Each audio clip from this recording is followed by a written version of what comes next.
akhirnya persepsi publik yang terbangun, jangan-jangan selama ini setoran kepada DPP Partai Demokrat dari Lukas NMB sangat besar. Ini kan teori jangan-jangan ini kan bisa berkembang.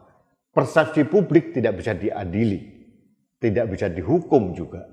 Jadi Partai Demokrat jangan marah, ini bukan tuduhan. Jadi ini adalah potensi persepsi yang akan terjadi kalau Partai Demokrat salah membangun strategi.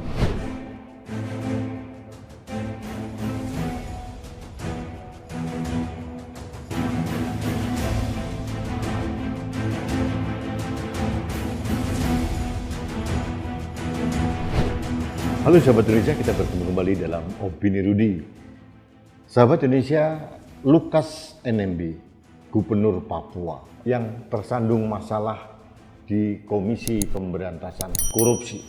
Sampai sekarang dramanya belum ada titik temu yang mencerahkan. Lukas NMB masih belum juga mampu dihadirkan di KPK.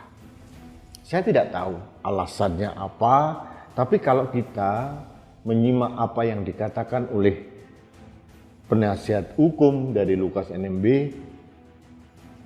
beliau sakit katanya, sehingga tidak memungkinkan untuk datang ke Jakarta dan mempersilahkan KPK untuk datang ke Papua.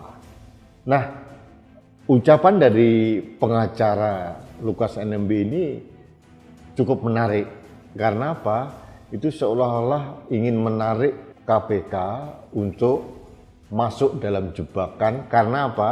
Kalau kita lihat di beberapa media dan TV, kediaman Lukas NMB di Papua dijaga ribuan orang dengan senjata busur, panah, dan senjata tradisional lainnya. Ini adalah orang-orang yang sangat fanatik dengan sosok Gubernur Papua Lukas NMB. Di sisi lain, ini juga uji nyali bagi penyidik KPK untuk berani atau tidak mendatangi kediaman Lukas NMB. Ini menarik untuk ditunggu kelanjutannya seperti apa. Nah, kali ini saya tidak membahas masalah Lukas NMB dan KPK, tapi adalah bagaimana kita melihat gigihnya pembelaan dari kelompok-kelompok atau elit-elit di Partai Demokrat, induk dari Lukas NMB. Karena Lukas NMB ini selama ini kan menjadi ketua DPD Partai Demokrat Papua. Jadi sebetulnya secara normatif wajar kalau AHY, Agus Harimurti Yudhoyono sebagai ketua Partai Demokrat seolah-olah melindungi Lukas NMB. Cuma permasalahannya orang akhirnya menyorot sikap elit Partai Demokrat beberapa tahun yang lalu terkait dengan sandungan juga yang dialami oleh kader-kader Partai Demokrat seperti Anas Urbaningrum, Nasaruddin, kemudian ada Jiro Wace, ada Andi Malarange, ada Angelina Sondah. Waktu itu agak berbeda, khususnya terhadap Anas Urbaningrum, kemudian terhadap Angelina Sondah, Nasaruddin. Yang saya lihat waktu itu, elit-elit Partai Demokrat langsung mendorong Anas, Nasaruddin maupun Angelina Sondah untuk keluar dari Partai Demokrat. Meskipun secara basa-basi Partai Demokrat juga menawarkan bantuan hukum kepada Anas Urbaningrum, tapi ditolak oleh Anas Urbaningrum. Nah, kalau kita lihat sekarang, begitu gigih mereka membela Lukas NMB bahwa Lukas NMB ini dianggap tidak bersalah, bahwa kasusnya dipolitisasi, meskipun sudah dibantah dengan tegas oleh Menko Politik Hukum dan Keamanan Mahfud MD. Ini menurut saya adalah diskriminasi yang nyata yang dibuat oleh elit-elit Partai Demokrat. Pertanyaannya, mengapa AHY dan beberapa orang di Partai Demokrat yang sekarang ini seolah-olah gigih membantu dan ingin menyelamatkan Lukas. Ada yang aneh. Apakah mungkin selama ini kontribusi Lukas kepada Partai Demokrat demikian besar sehingga harus dilindungi dan dibela mati-matian? Seharusnya mereka berpikir ulang bahwa kalau ternyata Lukas sebagai kader utama Partai Demokrat yang sekarang menjadi gubernur Papua memang nantinya terbukti sebagai koruptor, itu sudah pasti akan menjadi weakness point bagi Partai Demokrat. Karena pembelaan Partai Demokrat ini biasanya hanya pembelaan di atas kertas. Karena mereka sendiri juga yakin tidak akan masuk atau mengintervensi hukum. Dan mereka juga bukan penguasa, jadi artinya tidak ada peluang mereka bisa mengintervensi hukum. Mereka tidak menyadari bahwa Lukas NMB ini bisa menjadi weakness point bagi Partai Demokrat. Karena Partai Demokrat bisa dipersepsikan publik membela koruptor, meskipun ini masih dalam proses di KPK. Proses hukum terkadang tidak simultan berjalan bersamaan dengan persepsi publik. Sekarang ini persepsi publik terhadap Lukas sangat tidak bagus, khususnya yang di luar Papua. Jadi artinya Partai Demokrat ini sedang berjudi sebetulnya. Berjudi dengan strategi-strategi yang menurut saya akan menjadi bumerang buat Partai Demokrat. Tapi inilah Partai Demokrat. Jadi penuh diskriminasi. Dulu waktu Anas tidak seperti ini pembelaannya. Malah beberapa orang mendorong Anas untuk segera keluar dari Partai Demokrat.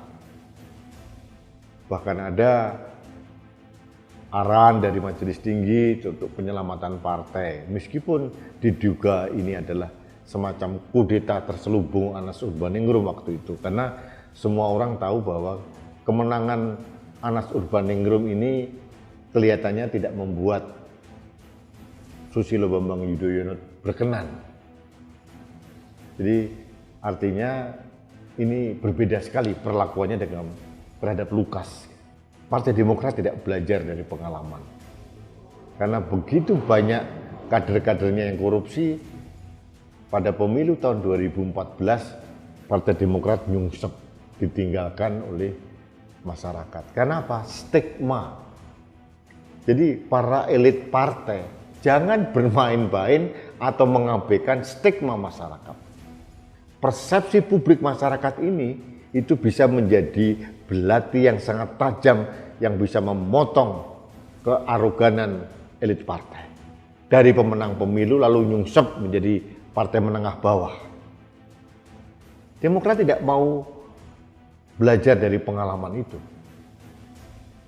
Jadi pembelaan yang berlebihan terhadap Lukas NMB ini menurut saya strategi yang salah bagi Partai Demokrat. Dan ini menunjukkan dengan jelas bahwa betapa minimnya pengalaman seorang ketua umum Partai Demokrat dalam menyikapi hal-hal yang strategi seperti ini. Atau akhirnya persepsi publik yang terbangun, jangan-jangan selama ini setoran kepada DPP Partai Demokrat dari Lukas NMB sangat besar. Ini kan teori jangan-jangan ini kan bisa berkembang. Persepsi publik tidak bisa diadili, tidak bisa dihukum juga. Jadi Partai Demokrat jangan marah, ini bukan tuduhan. Jadi ini adalah potensi persepsi yang akan terjadi kalau Partai Demokrat salah membangun strategi.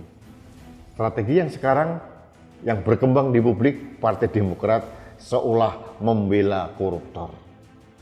Ini persepsi publik, bukan dalam domain hukum.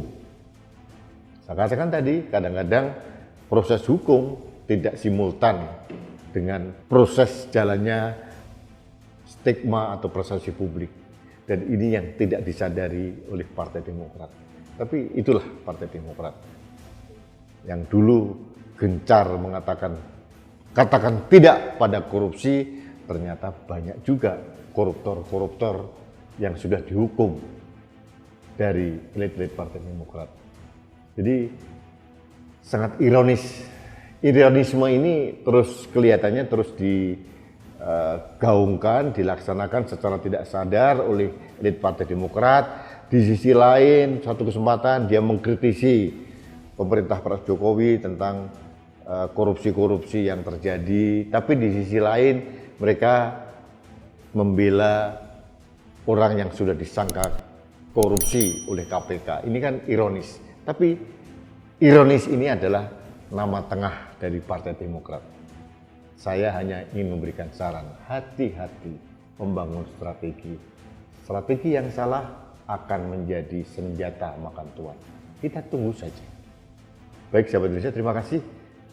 Demikian opini saya terkait dengan Partai Demokrat yang seolah-olah begitu gigih membabi buta membela Lukas NMB, yang ternyata ini juga bisa menjadi bumerang. Kalau saya jadi elit Partai Demokrat, harusnya dia mendorong kadernya Lukas NMB untuk bekerja sama penuh dengan aparat penegak hukum, bukan terkesan melindungi seperti sekarang. Baiklah, kita bertemu kembali dalam Opini Rudi selanjutnya. Salam satu Indonesia, salam Pancasila. Saya Rudi SKP.